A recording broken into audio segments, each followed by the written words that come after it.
Thank you so much for that very wonderful presentation. We'll move things very quickly to our very next activity. We're moving on to the panel session. Ladies and gentlemen, many of you have held back because there have been many questions on your mind. You want to ask questions. Well, this is the opportunity for you to ask your questions just when we're wrapping up the panel session. This panel session is going to be looking at beyond crypto, exploring blockchain application for African businesses. Of course, we have business owners, founders in the house, and they will be joining us. The first person I'll be calling forward is Buchi Okoro, who is the CEO of QDAX, represented by Ezechim Onwengba, the Director of Partnerships at QDAX. Ladies and gentlemen, a round of applause, please, as he comes on stage. Thank you very much. We move on to Deborah Ojengbede. She's the CEO of Afen Blockchain Network. A round of applause, ladies and gentlemen. And we call upon Nathaniel Luz, who is the CEO of FlinkApp. He's here with us. He's here with us somewhere. We'll get him on stage, ladies and gentlemen, but a round of applause for him as well. And we call on to Ms. Jane Nkechi Egantin Idehe, who is the MD CEO Nigeria Communications Satellite Limited, who is being represented here today by Abiodun Atta, who is the Executive Director of Technical Services at Niger Comsat. A round of applause, ladies and gentlemen. And also we have here with us one of the names that we've heard while walking in. You've seen their banners around, you've seen people with t-shirts. We're calling right now on Mr. Fure Eriosa Kofa. I hope I got that correctly. Yes, he's the CEO of Forex Technologies. A round of applause, ladies and gentlemen. And again, we're going to be having Ayo to moderate this section. He is the head of tech and entertainment at BusinessDay. A round of applause, ladies and gentlemen. You're looking wonderful. A round of applause, ladies and gentlemen, for them. Thank you. Hi. Good morning. Hi, come on in. Come on in, everyone.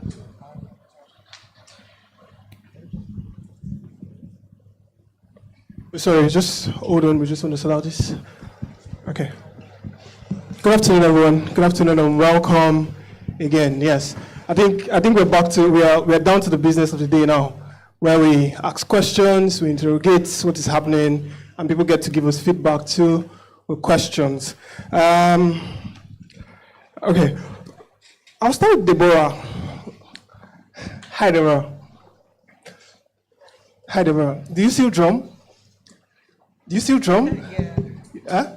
Okay, so your mic is not working. Okay. You still drum? Yeah. Oh, okay. You know, when I was researching you, I saw that you're a drummer, and it's fascinating. And I'm not going to ask you any drumming question, because we'll just go straight into it. We had the SEC DG, okay, so around now. We had him speak about the role of regulators and how important they are to blockchain adoption. But how important do you think collaboration between different stakeholders, that's the private sector, regulators, academia, because I think we always miss out on that, academia, how important is this collaboration to driving the growth of the blockchain industry in the country? Yeah, thank you for that question. Hi, everyone. So I believe that collaboration between these stakeholders that you've mentioned, so the government, private sector, and academia is very, very critical in the development of the blockchain industry as a whole. On one hand, we have the government that has a role in creating regulations, right? And also strike a balance between innovation and also user protection, compliance and user protection, right? That in itself helps to create trust within the ecosystem and also create a more trusted and enabling environment for innovation long term. And then on the other hand, we have the private sector. We have, builders that are innovating these blockchain solutions and turning them into commercial products and services, right? And then there's the academia, as you raised and as you rightly mentioned, are usually left out.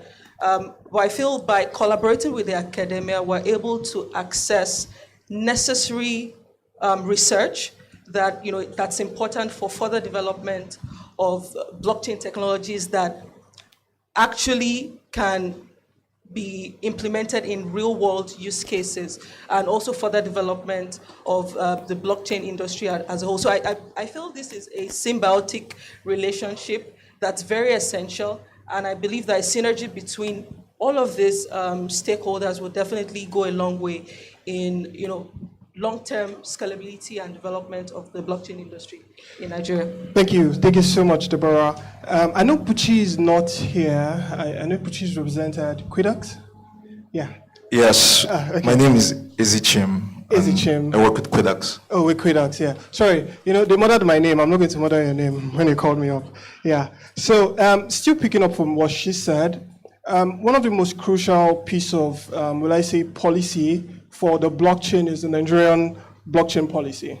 Do you think it covers enough? In terms of implementation, are we doing enough? Is it fast enough, or is there still a long way to go?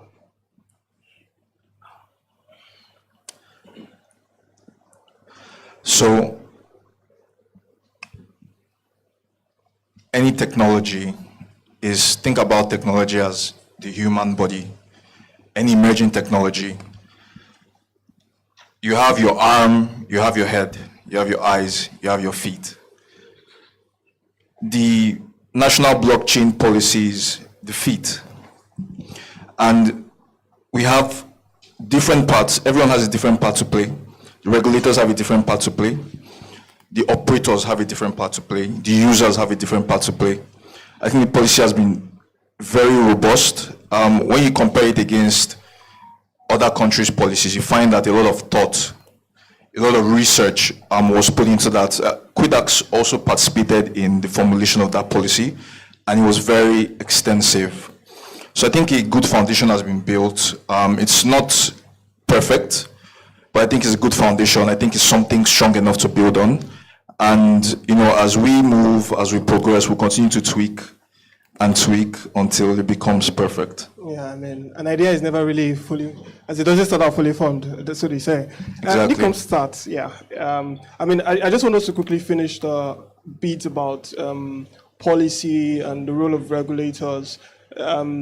What are you doing? I mean, you're the only sort of government agency on the seat. Yes, sir. I'm not putting you on the hot seat, don't worry, it's fine. I'm not putting you on any hot seat. But what role has NICOMSAT played in fostering public-private partnership to drive blockchain adoption? Are there any specific initiatives that you're championing currently? Okay, thank you very much. So NICOMSAT, I think sometimes last year and this year, we started a lot of things in terms of growing this, a lot of acceleration program that we're currently doing. I think we have the first batch of the accelerator program was done, I think, about 2 months ago. There's another set which we're dealing with. Now, the idea for us is not just only satellite. We have an innovation department who is also actively working on something like this as well. So we have team who are building blockchain, who are into the blockchain industry currently that we're financing and also growing them as well. So government is actively playing a lot to Are you partnering private sector? 100%. The private sectors? There was, I think there was an announcement sometimes back that people who are interested should participate. So we're partnering with private investors, not just government. Thank you. Furex, hi. Yeah. How you doing? Yeah, good afternoon. I mean, now we've said a lot about regulation, we've said a lot about policy, but there's a bit about self-regulation that we don't really hear people say. How does Furex, as a player, how important do you think self-regulation is? I mean, I know there's something that the DJ for SEC said around trust. I mean, before you can even tell anybody to trust you, you need to have like proper infrastructure, you need to have like proper systems. How important do you think self-regulation is for blockchain adoption? All right, good afternoon, everybody. Well, for me, I believe that self-regulation for blockchain adoption is actually very crucial because, trust is actually the foundation upon which every financial system is built, right? And it's very important, to be able to ensure that, okay, yes, I am dealing with something that I can trust. I am dealing with a system that works, and I know that, this is something that I can, fully bank on, right? So, it's very important for us to have systems, like, for example, in Firex here, we are actually protecting our users at Firex. We protect the user funds. We do everything for them. They don't have to take care of their security. We do everything for them, right? So, because, case in point myself, I think a few years ago, when I ventured into cryptocurrency, I didn't know so much at the time, and I got into a wallet system that had me to, back up my own private keys. I didn't have to depend on the exchange for trust. However, because of my lack of knowledge of the time of cryptocurrency, I lost my keys, and I lost a very substantial amount of money, at the time, and it actually affected my journey. However, platforms like my company, Firex, right, is doing that for you guys. You don't have to worry about, protecting yourself. We do all that for you, and we've built trust in the industry. We've been here for about 9 months now. However, we metamorphosed from WhatsApp. We played on WhatsApp for about 7 years. So with that, we were able to build trust, and we've been able to gather a lot of users. So yeah, trust is really important. Thank you so much for that.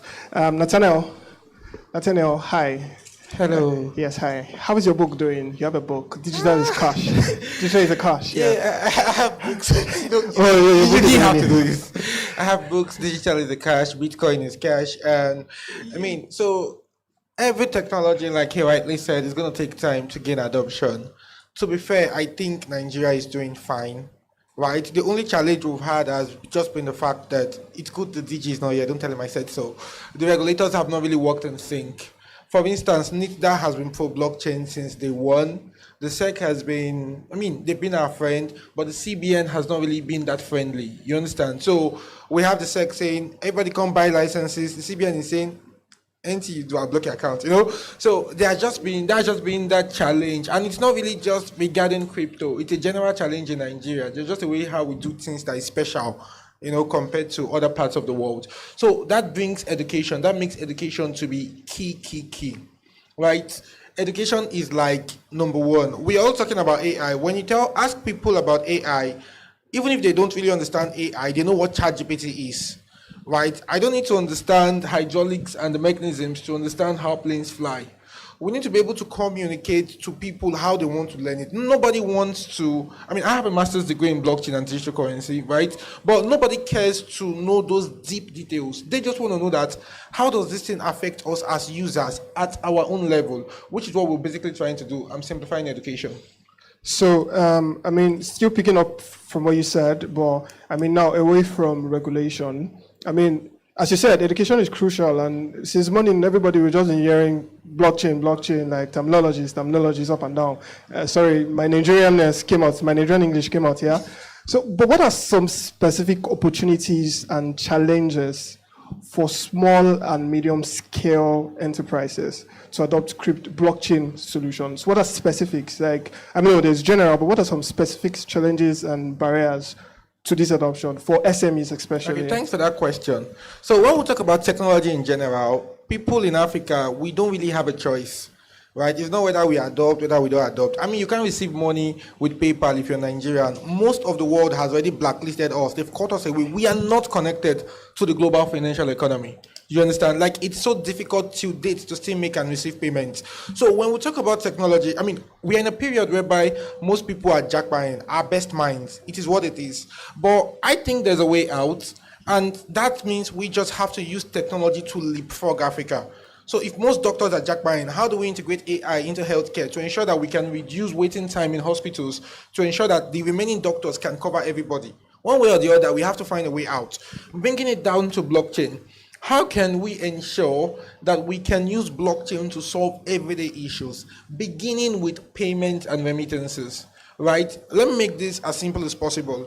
Right now, it's becoming almost impossible. The economics of fashion is making it impossible to keep importing clothes. I think it's a smarter decision to start exporting some of those things because of the exchange rate. Because the quality of the suit or tie has not really increased, it's just the exchange rate. So we can leverage on that like what China has done. Most of the devices we use were coupled by people who are literally teenagers or early adults in China. Right, so we can look at that and do a reverse back by being export focused. Question, how do you receive payments? Right now, if I'm to sell this suit to someone in Singapore, how do I get paid? Right, that's the thing. We have people who are freelancers, who work and earn in foreign currencies. That is only possible because most of them receive payments with cryptocurrencies. Because how do you walk into a bank as an undergraduate and explain to them that you need a domiciliary account to be receiving dollars to and fro without speaking too much English? Right? So it's simple. Let's reverse the import-export stuff. Let's become export-focused. How do we streamline that? By receiving payments. Let's use blockchain. Let's use digital currencies. Can I speak more on that? Yeah, sure. So I used to be an SME business owner, and the major problem I faced was access to credit, right? You go to the bank, you ask for a loan, they will tell you to bring 4 things. Your mother's maiden name, your grandfather's secret surname somewhere. They ask you for things that are very difficult, right? Now, a big part of access to credit is ID, identity, data. And that's why you have things like BVN. Shout out to CBN for implementing, that data system, BVN, NIN. It works. Like, we use it today. You can onboard on apps easily. But we can go a step further with that. I think blockchain technology helps with this. It helps with the identity issue, right? As an SME owner, with blockchain, I can access credit anywhere. One, as a financier, as a bank or a financial institution, I can trust in blockchain to give me data to provide credit to businesses. I think it's a very strong use case. And not just in Nigeria, it goes beyond the borders, right? For example, I have uncles who export and import tires in Africa and used clothes, right? Because I'm Igbo, I come from Imo State. And they're moving goods from Nigeria to Benin Republic, to Togo, back and forth. To pay and to receive payments for those goods is extremely difficult. You can imagine the pain they go through. Blockchain technology can ease this, right? It's very easy for us to integrate. Imagine if all of West Africa, and we talk about AFCTA all the time, we talk about PAPs, and we talk about a lot of ideas to integrate all of West Africa into one, right? But how do we get it done for real? I think blockchain can help with this. Simplifies it. We already have the framework for it. We have a good foundation to build on top of. If we take the bold step to do this, it'd be extremely valuable for SMEs. Thank you so much. I mean, I was going to get to that, and I mean, now that you've got into it, I'm going to come to Deborah. Deborah, it seems as though, I mean, I'm going to be saying some things, maybe specifics, yeah. I'm not a prophet, yeah, and I don't have the gift of prophecy, at least not on this stage. But you used to be a business analyst. Am I right? Yeah, correct. Oh, okay. And it seems as though like there was a lot around credit and risk assessment on your job. I might be wrong, but if I'm right, I mean, these people here, they have to pay me. I mean, they have to pay me something. I mean, no, I don't, well, I mean, that works too, because I might be able to see something about them too. But I guess you used to do something around credit and risk assessment. And now that we're on the subject of SMEs, credit is essential. And as we know, it's not easy for businesses, especially SMEs, to get credit in Nigeria. Not easy. How can blockchain simplify that process and make credit a lot more accessible for these businesses? Okay. All right. To clear the first point, you're right. I was once a business analyst. I worked in banking.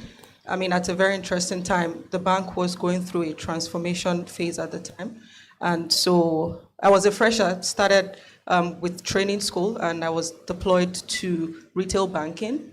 Actually, so I didn't get to really work with SMEs, but the unit where I worked was called retail segment. So the bank at the time wanted to create buckets, value propositions tailored at specific buckets of customers. So youths, mom and pops, individual business owners, women as well. And I think one of the critical things, because we had to do a lot of research, I personally had to do a lot of traveling, conduct one-on-one focus sessions with these customers, because it was one thing to sit at the head office, create solutions. It was another thing to actually, interact with these customers to really understand their needs, right?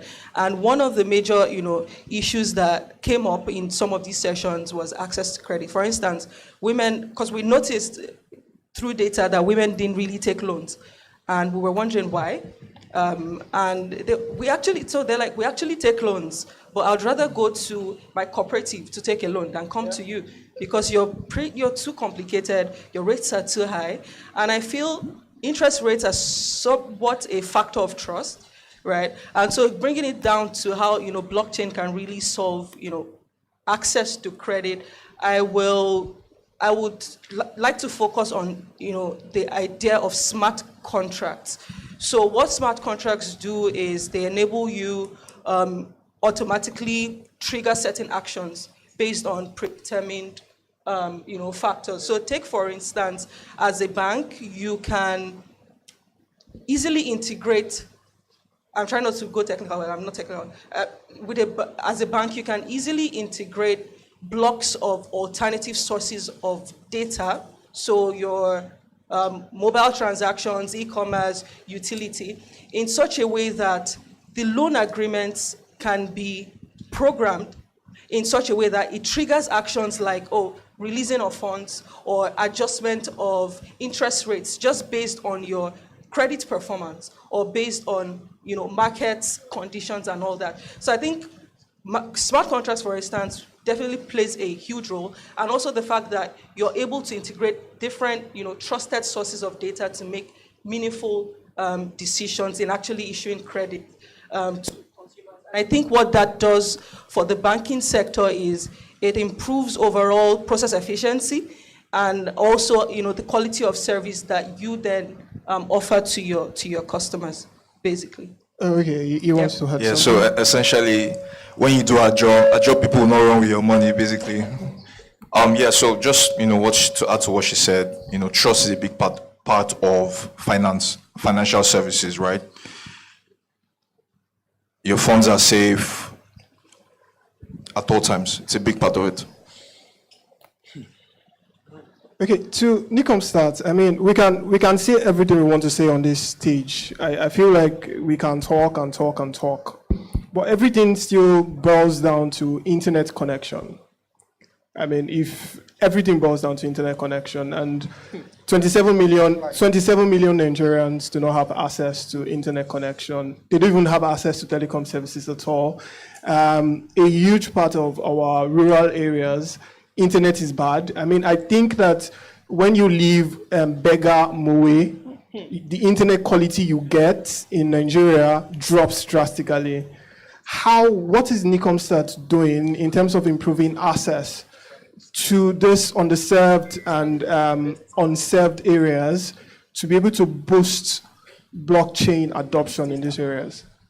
Okay, thanks. I think apparently Nicomsat is Nigerian Satellite Communication Limited. So what it means is that we own and operate our own satellites in space. And the beauty of it is that we cover Nigeria 100%.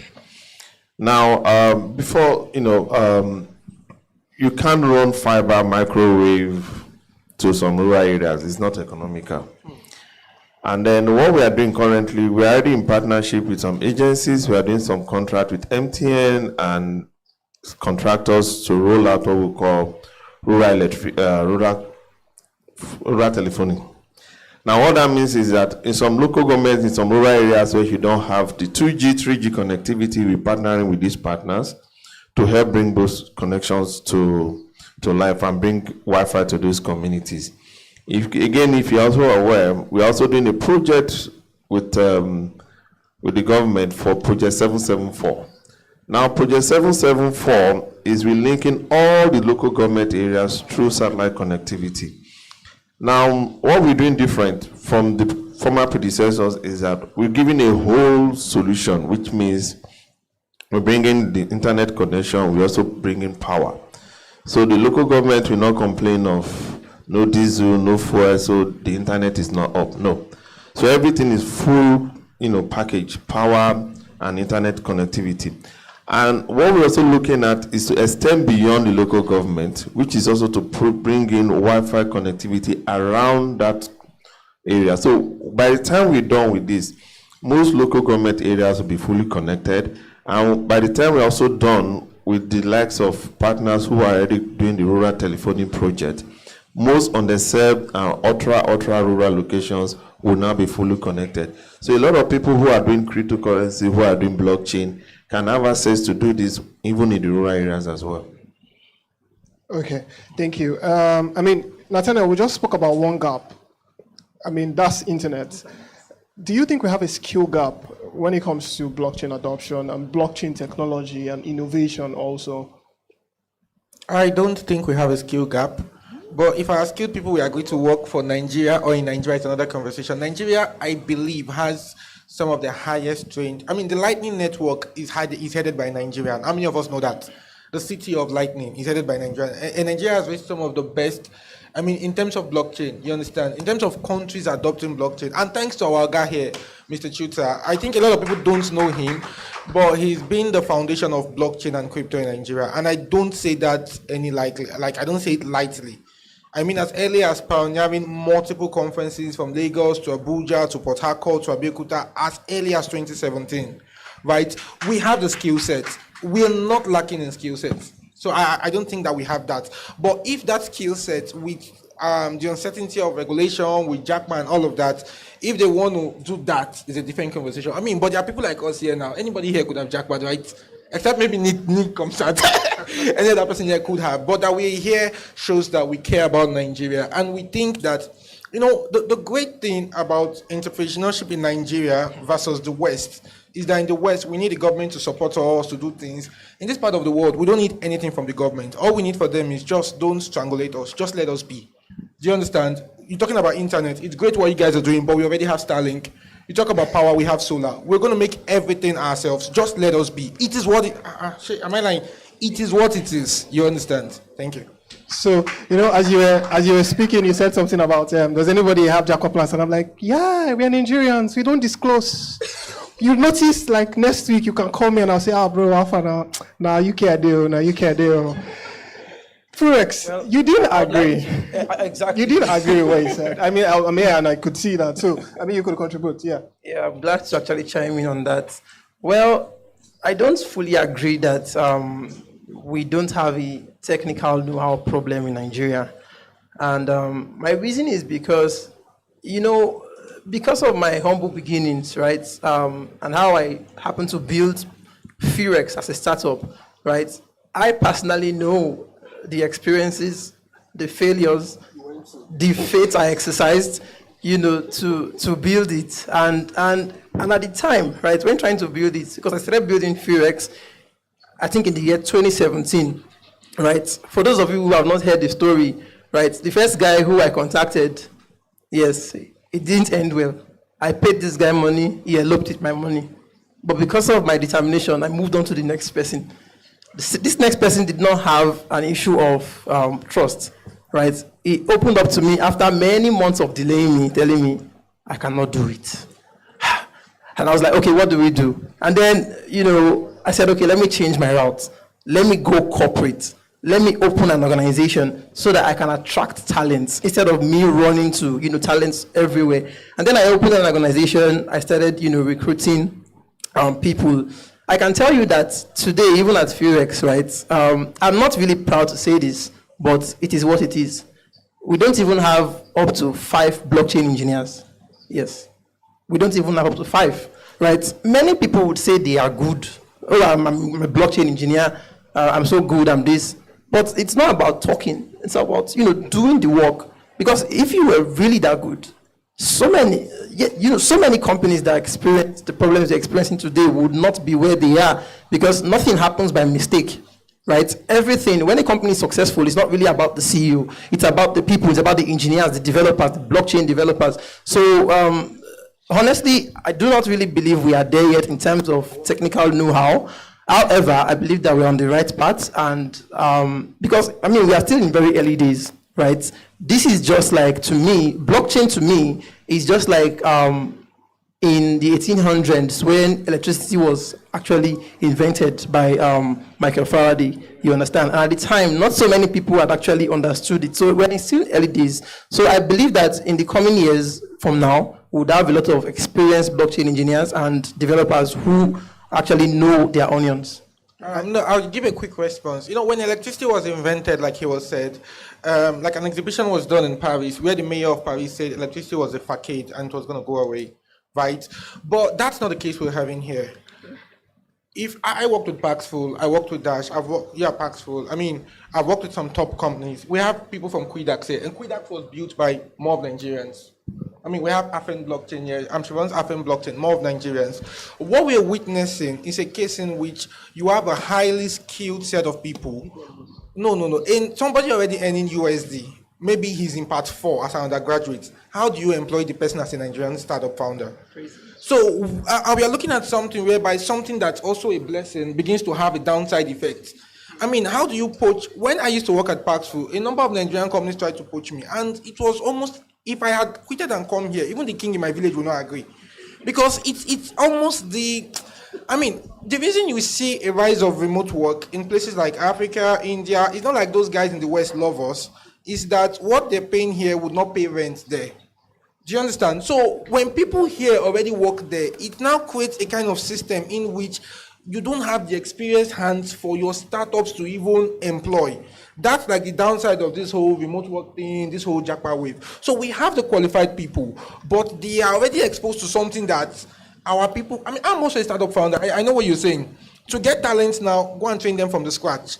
Andela tried to fix it, but training talent is NGO, it's God's work. Your reward is in heaven. Ask Andela. Just mentoring is God's work.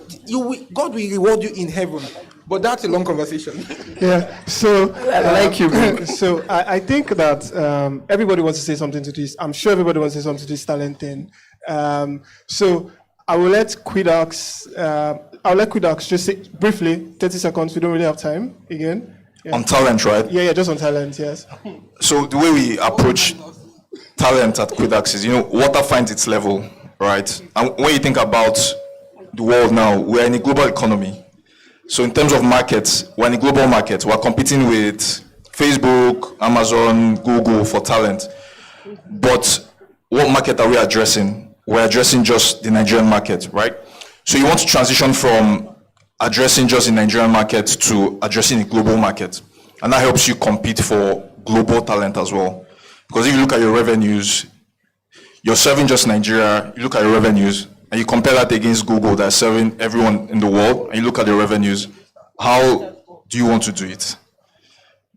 Okay. Right? So expansion is having a global strategy and approach is important to getting great talent. Okay, you can. Okay, on the talent issue, I think I'm totally with him for just 2 reasons. We have abundance of talent in Nigeria.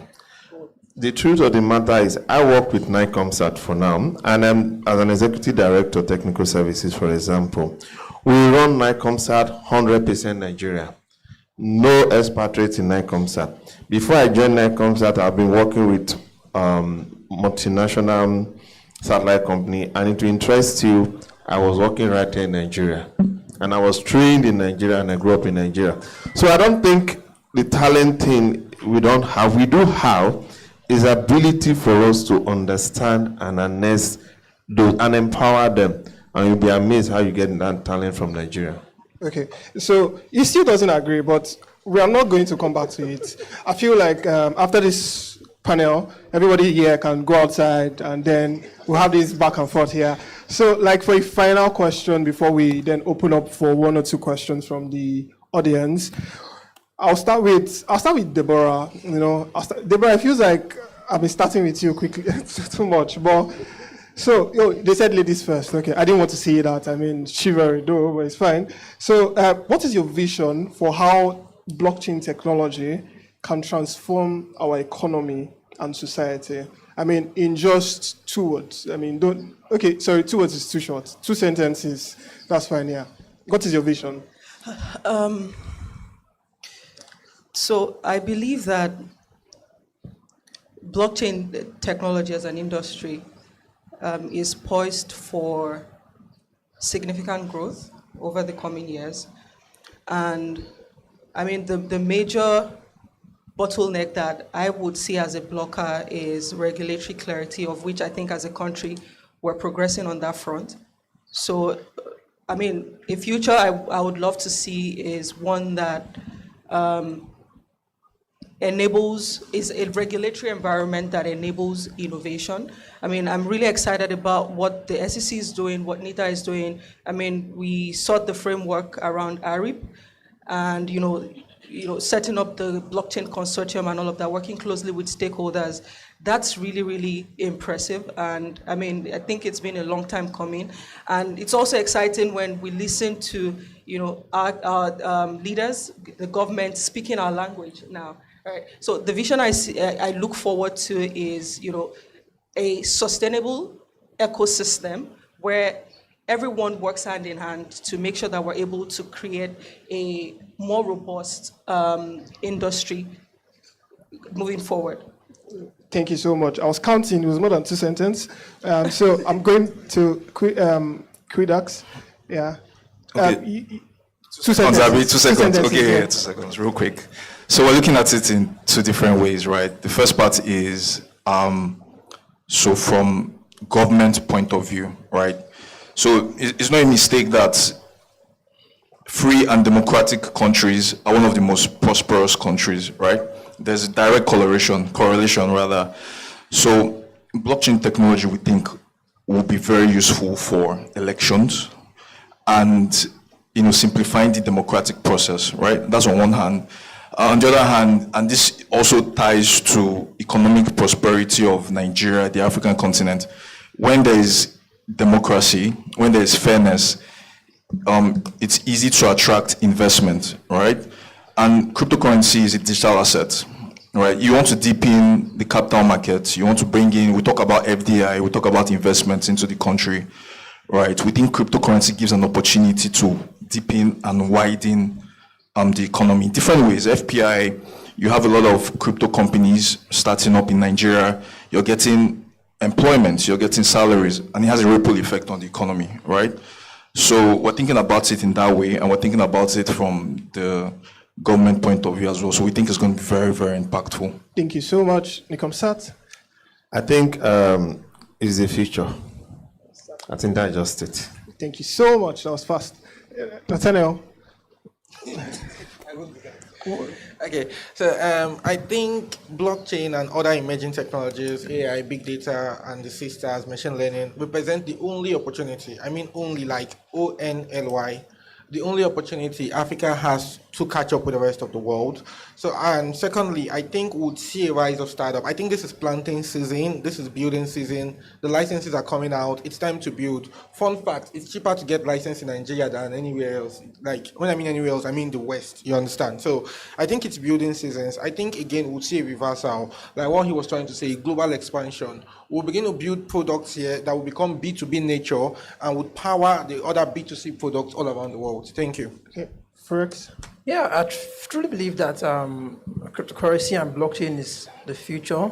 I strongly believe that great things are going to happen, especially for Nigerians, right? Because a good case in point is myself, right? Where would I be if not for Furex, if not for cryptocurrency, if not for blockchain? Maybe I'll be working in a lab today, earning a very little stipend. But, with Furex and cryptocurrency, we've been able to build livelihoods, right? Apart from technical roles like blockchain engineers and, we have marketing roles. They are here seated in this audience. We have human resources, product management. Apart from that, even influencers, right? Every day you see them putting their stuff on Instagram. How much are they paying them? They ain't paying them nothing to do that, right? But with blockchain, it is possible, right? You can literally get paid, right, when you put your stuff on the blockchain. Apart from that, even voting, I think someone mentioned that today about voting, right? Things are more verifiable, it's authentic, it's transparent, right? And it's even faster. What about remittances, settlements, right? So I see a very bright future with blockchain and cryptocurrency, and I'm excited to be part of it. Thank you so much, everyone. So we just have space for one question, only one question. So this one question here, I'm going to plead with whoever it is, straight to the point, and whoever I pick, okay, is the only one, his hand, yes, straight to the point. What's the question? It's just like testimony, God healed me. I fell, I rose, that's all, no story. Thank you very much. No special number. Yes. Okay. Good morning, everyone. My name is Ebuka Michael. I'm a radio presenter with Jordan FM. My question is to Deborah.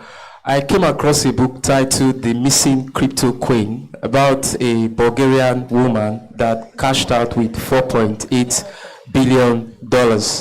And, everybody has been talking about trust us, like the Forex guy. So what are you going to say to us here, apart from talking, because talk is cheap, in practical terms, so we don't have another Nigerian missing crypto? Yes, the question is, we don't want to have another Nigerian missing crypto queen. So what are you bringing to us, to Nigeria? But why Deborah? She's the lady. So. Okay, Deborah, do you want to answer that? Okay. Okay. Thank you for that question. So, I'll just start off with what we do at AFN, for instance. We started off sometime in 2021. With the backing of some really, really amazing investors like Quidax.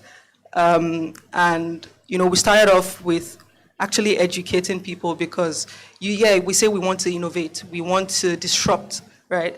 But I say this all the time, we can't necessarily adopt what we don't understand, right? So it's important that as we're innovating, we educate people, we equip people with the necessary skills to participate in the blockchain space. And so one thing that's very essential to, in ensuring that we don't have that situation is that people are well informed. But most importantly, I think I've talked about regulation a lot. The regulators are doing amazing work in creating policies that strike that balance between innovation, compliance, and also user protection. So, because to be honest, and I feel that's why there's a little bit of, we have a couple of blockers, as it relates to blockchain innovation, because the regulatory landscape is not so clear yet. There's a lot of work being done, but I feel at the point where we have that clarity, we're at the point where investors are now asking you, initially you see investors just throw money into crypto. Oh, you're building in the Web3 space. Awesome, this is the technology of the future. They just, give you money. And a lot of investors have been burnt. Right now, I tell people, builders that ask, I want to start building in the blockchain space. I tell them, if you don't have the grit, don't bother, go and get a job. You don't have to be a founder, right? You actually need to be passionate about what you're building. So I believe that we are, getting to a better place in terms of awareness of this technology and how to better participate. But I believe that with, better regulatory clarity, it would take us to that point where we all understand what we're getting into, and we don't have, that repetitive case of the crypto missing queen, missing crypto queen, as the case may be. So please, a round of applause for this wonderful panel. Round of applause, ladies and gentlemen. Sorry, we're out of time. You get time for more questions. We still have other panels. you still get time. And so this is right for pictures. Thank you so much for that. Yeah. Please a round of applause again for this wonderful panel.